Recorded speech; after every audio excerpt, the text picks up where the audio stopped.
போன்ற இடங்களுக்கு சென்று மும்பையில் தங்களது பயணத்தை முடித்தனர்.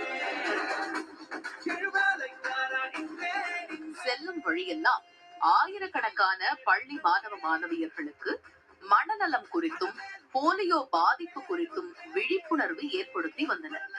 மழலையர்கள் மனதில் பதியும் வகையில் கதை ரீதியிலும் சிறு நாடகமாகவும் இவ்வகையான விழிப்புணர்வுகளை ஏற்படுத்தி வந்தனர்.